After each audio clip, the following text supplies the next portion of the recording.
Do we have to define ourselves? I mean, objectively, of course, people can say, oh, well, he works with wood, but he's a carpenter and he makes things from wood. So there's a kind of definition on that level, objectively from outside through language. But defining oneself, like identifying, let's just use this as an example, identifying as a carpenter in the way I'm meaning it is a different thing. So the way I'm meaning it is not just, oh, this is what I do for a job, therefore that's the label I carry. I'm more meaning like my self-worth comes from being a carpenter. So I think that's what we're talking about here. That investment in identification with what we do. So I suppose my question is, it's about identity, as you've said, and that specific thing we're putting onto a role we have, whether it's a mother or a carpenter or whatever. Now, in the world outside of this, that would be a stupid question. It's like, well, yeah, of course, I do this and I get a lot from it, and it's who I am. It's really important to me. But from where we're talking about here, it's not who you are. It's an expression of it in the form of you. But it's not who you are. It's almost like too limiting to say you are just a mother or just a carpenter. It's like a kind of scaling down, which then omits and cuts off from the width of the absolute. Scaling down like that is a narrowing down of the absolute until you're just in the relative, just in your investment in being whatever your role is. So I would say that there's the personality loves definitions and loves to be in a role and to be good at it, and that's all fine, but there's a link in that to suffering, I would say. And it's a subtle one because, well, sometimes it's subtle because it looks like, well, it's just the joy of life playing out. I'm good at this, so I do this and I love it and people like it in me, and it's communication and all of that. So that's all good.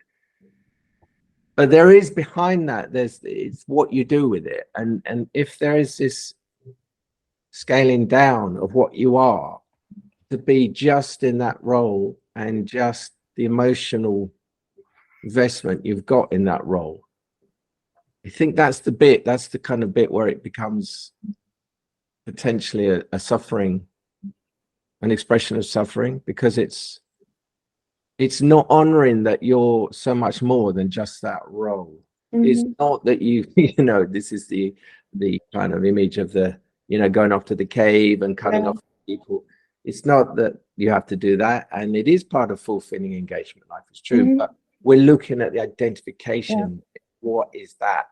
What does it mean to have that engagement with people and to not be identified with it?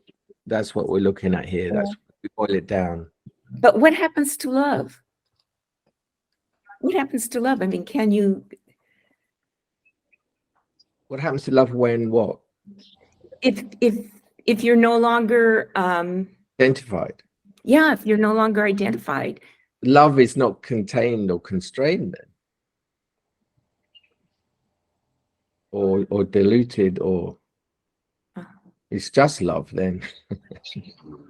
There's no turning down of that and forcing it into a kind of shape or a form or an image or an identity. There's a lot of comfort to be had in the tribe, and I think it's very primal, and it goes to, when we were a tribe once upon a time in the middle of the desert or somewhere, and there were wild animals out there. You need the others because the safety in numbers, and somebody's guarding the perimeter fence, and somebody's making the fire, and we all need each other in a survival way. So I think that's very deep inside us, and it's very different now because we've got other forms of comfort, but still there is a level of, there's a deep subconscious thing of comfort from the tribe, I think. And waking up does involve leaving that kind of comfort behind. And it doesn't mean you can't still love your family or have relationships out there. But again, I would say it comes back to this identification. You are no longer identified as that person. Can you see that? The light is like you before you're born, right? Or us. And here's the relative level, and here's the tribe, and here's the family in the circle. And then we kind of become part of that circle. Mm-hmm. We become habituated and identified with the relative level of the family and who the family say we are. In waking up, you kind of return to this. That's our natural state. That isn't our natural state, but that is. Yeah. But we still relate to that circle, but without being part of it and identified with it. Because we learn that was our only sustenance and our only source of love, really. Then we became dependent, and then we had to scale down our perception of what love was, really.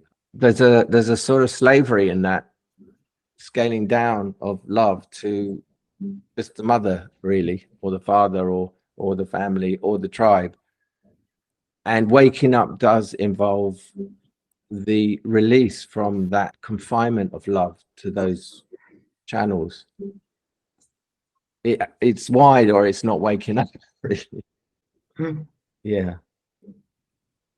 It's the great mother, isn't it? As you describe in the book.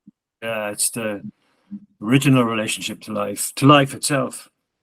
Yeah. And then you're that becomes your energetic source, and then you go into the world, whatever level you do or you want to, and that's what manifests, and that's where you come from in your dealings with people.